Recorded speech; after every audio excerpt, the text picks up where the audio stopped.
my assistant is coming willingly. You coming? We're gonna have to take some of your stuff off. Hello, friend. You got a lot of work to do today. This is Indiana. He's helping me with my microphone case. He's also tearing up his mother's ring to do it. We have an assistant today. She'll make an appearance in a later video.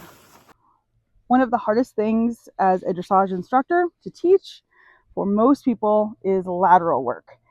And that starts in theory pretty early on when you're riding, for suppling exercises, for winter riding on the ground, which most people don't do because they're in a hurry to go ride. Western riding, showmanship, in-hand work. We want to be able to have access to have the horse a little bit more supple, a little bit more free, and that's going to come from lateral work. Today, I owe her a new lead rope. Today, I have Indy with us, North Fork Guapo's Iceman, owned by Ryan. She is behind the camera for this video. This is going to be a 4-part series. On this part of the video, we're going to talk about just pressure points with the horses so that we can start now with your new horse, with a horse that's pushy, with your winter riding, with just your own knowledge on how to help the horses move off pressure points. And Indy's going to demo that. Are you cool with that? Cool. I am using the butt of a dressage whip and my hands. So you can, if you have a hand or two, this will be great. And if you need a dressage whip, we're not beating him with it. We're just going to be using it on his pressure points. Pressure points are really key to all of this. However, pressure is really key, and the amount of pressure. There's a lot of the 0 to 60 riders, and there's a lot of riders that truly feel that they're hitting like 100 degrees of pressure and they're at like a flutter of a 2, right? So Pat Pirelli is who I used to work with. I used to go to all of his clinics, buy all of the stuff, carrot sticks. And then it became a big thing, natural horsemanship, and we all kind of have our own thing. But Pat was really good, as was his wife Linda, at saying hair, skin, muscle, bone. And what that means is I want to try to push on him or myself or my friend or whoever's sitting next to me in the airplane at a hair level.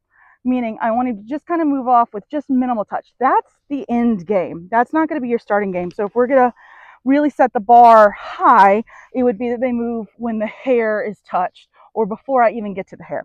Next is skin. Same with us, hair, skin. So I'm putting a little bit more pressure on. And then muscle, which is going to be, I'm going to be getting in there. And then bone is where I'm like, hey, I'm going to get in your space and move you over. I'm hitting bone. Same with us. So it's hair, skin, muscle, and then bone. That's going to be our pressure point. And how do we know how long to do one of the other? Well, if I have a horse that I'm asking for like the hair first and they come in, I'm going to go straight to bone. I'm going to match their energy, because what they're doing is they're trying to say, hey, like, are you really going to try to make me do something? And the answer is yes, I really am. But I'm also going to be self-preserving myself. Sorry. How we doing? I think I just woke him up. He's okay. And then the next question is how often or how long do we do it? Well, I almost always am going to start with a hair. And hair is going to be a question that I'm going to ask very lightly. And then I'm going to think about that for maybe 3 seconds or 3 asks, because I'm a 3 to 5 ask or 3 to 5 stride trainer. I do everything in 3 to 5 strides. That's enough time to either do it right or feel bad about it. And then we're going to rest and then come back. And then we amp up each time. If I get a horse in, which I don't, because I don't own a barn anymore, but let's just say like back in the day when I used to get lots of training horses in, and I had young horses, the first thing I want to do is start to think about where their jaw line meets their neck. There's a line there. It's not going to be as visible on this horse because of the shadow. I look pretty, but he's in a shadow. And it's the same as our jawline, where our jawline meets our neck. If you hit me right there, I'm going to move also. He just wants to see you guys really, really well and start this video out really great for me. So if I can't do it from an angle. If I try to move his head here, I'm going to get a little bit of movement, but he'd better move. He's a Western Dressage World top 10er, so he'd better move, right? He's been there, done that. But I should always be standing in front of where I want the energy to move away from. So if I want him to move away, I'm going to push between, right here, this line between his jaw and his neck. And I'm just going to, again, I'm going to hit his hair, then his skin, and he's already moving away when I touch skin. Muscle's going to be a little harder, and then I move him away. And then again, we always want to praise our horses. It's good for us to remember there should be a praise when there's a correct response. And I think even as riders and equestrians, we forget to praise because we're not praising ourselves yet until the final goal has been accomplished. And I think it's really important that we praise our partners who did not volunteer to show up here today. They just are here and willing to do this for us. So we want to always praise when they've done something correct.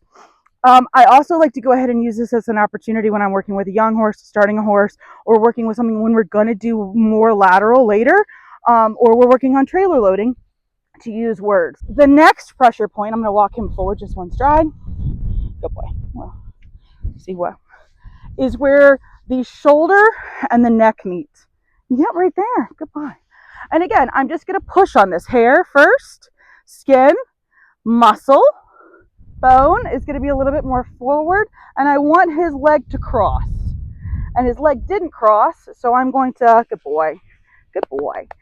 And remember, if they don't do something right away, they don't necessarily physically know how, or to know exactly what you're doing. They might just think that you're like losing your balance onto them, and I want him to hold me up if I should lose my balance one day. So again, let's try that again. Hair, skin, muscle, bone. I want his foot to cross in front of the other foot.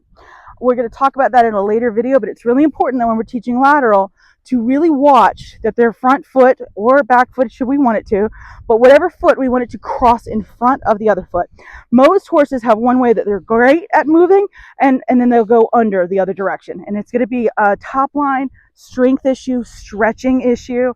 And that's why we're doing things on the ground, so we can see what might be tighter, what might be harder, and we don't feel bad as riders and trainers. We're able to realize it might be a physical issue with him, also a knowledge issue. So we have the throat latch. We're going to move him over to keep his head away. And that's also what we're going to do if we're walking or teaching a showmanship class pattern. I'm going to keep him here and move him over if I need to. And then if I need him to learn how to cross over here in a second, we're going to move him. This first video in our 4-part series on lateral movements and how to help our horse be able to move evenly across is brought to you by PH Clothing Co., a long-term sponsor of mine. You can use lowercase Karen for a 10% discount with all of their products. They're size inclusive, they're affordable, great quality, long lasting, great sun shirts. The collar fits on a double chin even with the microphone on. Hold on. The collar fits easily with the double chin. I wear these all through the winter with maybe a jumper, sweater, or my coat on top of it. They have beautiful pants. I just don't happen to have them on today. And she just started making raincoats and belts. So check out PH Clothing Co. She is a female-owned equestrian brand, started out of Charleston. So I want to thank Rachel, PH Clothing Co. Use again lowercase k for Karen for your discount code. Then we have in front of him, there's a triangle right here. And I'm going to use the whip this time just so you can see what we would do with the whip. Is I'm going to push on one side of the triangle. Good. And then I'm going to rub. I'm going to push on the other side of the triangle. Good. And then I'm going to rub. So if you have one that's kind of getting in your space and you need to back them off, this chest piece, he pushes into me, because I'm also not facing the direction I'm supposed to. But this chest piece will help move him backwards. Good boy, right? So that's one, and he comes back in. And again, so this horse has been taught that when I'm facing him to do what I ask, and when I face forward, we should be prepared to go forward. So this is my bad, but for the video purposes, we're going to allow it. So we're going to work on crossing. I'm going to ask him either with his nose pressure here. There's a tendon that we can kind of push against. So with a young horse or with a new horse or one that I want to teach to yield that pole a little bit, I'm going to push here. Again, I'm facing in the direction I want him to go, which is backwards. And I'm not getting really picky about where he's backing to. What I mean by that is where his hips are kind of going.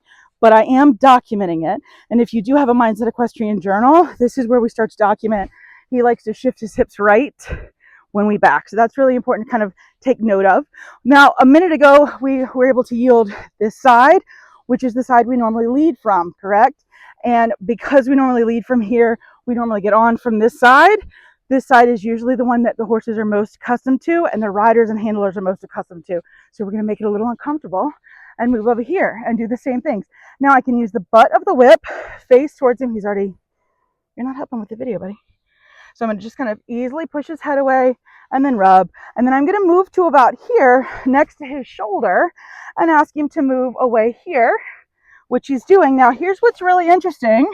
I'm not going to let go. There we go. We want that front leg to cross again in front. We always want the legs to cross in front. These are good prerequisites for a turn on the haunch, a pivot turn where the hind foot should stay and pivot, and a turn on the haunch. We want them to keep walking. It should be constant rhythm and tempo, and your side pass and your leg yield. So again, we're just going to ask him to move over. Can I get him to move over?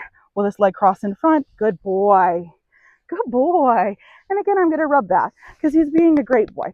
So again, can I move? Can I do this, that, and the other? Now, what are the number one things that happen that get people really frustrated? He's probably not going to do it for me. But let's say, and again, I'm showing you on a loose rein. Let's say I start to ask him and I'm in the wrong angle to move his neck over. He's going to look at me and he's going to turn towards me. I'm not going to get frustrated. I'm going to think, oh, maybe it's me. Okay. So in theory, if I want to be able to face you, I'm going to move his jaw away from me really quick. I'm not going to think anything of it. And I might just keep focusing here about moving the jaw away. And then I'll be like, good boy. Okay. So maybe I need to be in a different place. Odds are, if you start off in the wrong place and you go to that bone space of like really get on over there, your body naturally goes to where it should be to help move this Tonka truck on over. Good boy. Good boy. Good job. So the hair, skin, muscle, bone thing also can come into effect by having them facing you. This is another Pat Pirelli, Linda Pirelli thing. You start off with your hair where you just move your fingertips this way, and he really has a ton of respect for that. And then skin, I'm just going to move my wrist, and I'm not even going to correct it. And then muscle, I'm going to move to my elbow. And again, I'm not going to correct it. And then bone, I'm going to start to swing this. And he backs up beautifully for me. He's still holding the lead rope, but again, we have a communication with his mom that her sweet angel boy can do whatever he'd like to do as long as she's not messing with anything regarding training, and that doesn't bother me. It's also something I would take note of in my journal. Thank you, son. Good. Notice how I get tall and stern. Again, hair, skin, muscle, and then bone. And then when he's nice, I kind of relax my body, or I relax my shoulder, and he's licking and chewing. Those are signs we're looking for that he's really in tune for me. If he comes in a little bit, if we're learning something, I'm not going to overly get into it because he's not in my space.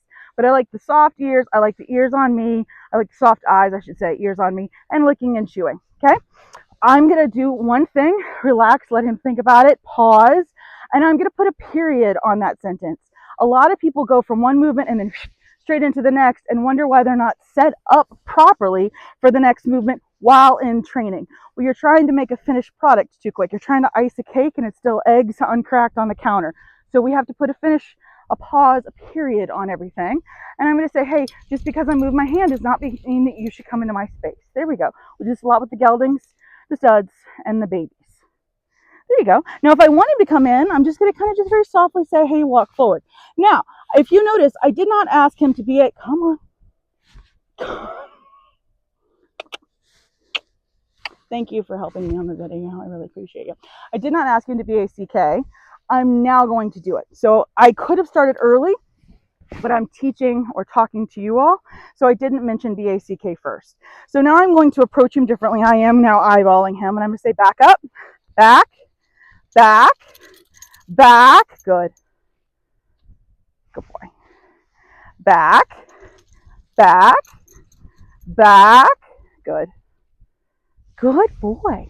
Good job. And so what will eventually happen, as long as I continue to remember that every time I'd like for Indy to back up, I'm going to say back. And now what I'm also going to take note of is that maybe the forward is what we need to work on and not so much the back for the video. So thank God you did that. I'd have to do a new video. Good boy. So if I want Indy to move, I might say over. But over. Shit, he knows that word. The other one was going to be really hard to do a video with, so we used this one. Okay, let's say I'd like to move him over. I'm going to look at him and say, hey, over, over, over. Good boy. Whoa. Good. Good boy. Over, over, over, and then whoa. Good. So the first thing horses want to do is go forward or back. Remember, the fight or flight animals? So the first thing he's going to do is look for an open door. First thing this guy's going to always do is look for the open door where the feed cart is. So if I ask him to go over, and I haven't seen him in about 3 weeks, he goes back. Now, I could now fall into the gap of trying to fix the back, but I'm not going to. I'm just going to say, hey, go over, over, over, over. And if he doesn't move, I'm going to turn it into a Workout. Good. Move your, over, over, over. Good boy. Whoa. Good. Good boy. So it's making sure I don't move my feet and I continue to think that what I'm looking for, over, whoa, happens. If he gets confused or starts to try to find an escape, I'm not going to move. I'm not going to let it bother me. I'm not going to fix that because I'm teaching something. There you go. It would be like him asking, when are we going to have dinner, while I'm trying to teach a long division problem. Over, over, over. Good boy. That's not the point. The point is over. Good. Oh, good. Whoa. In our next video, the second video in the series of 4, we will be discussing what the lateral movements are that we can work with on the ground. Again, for winter work on the ground or under saddle, for just being able to handle your horse better, watch your horse, see if there's a stiffness within maybe a shoulder, a back, a hip, quadricep, hamstring, what have you. Or if you're not having a good rapport with your horse, groundwork is definitely what I would like to do before I'm going to get on it. So if you enjoy this, please like and subscribe to my channel, Mindset Equestrian. If you have any questions, I'm Karen. Please reach out. I'd be happy to answer them.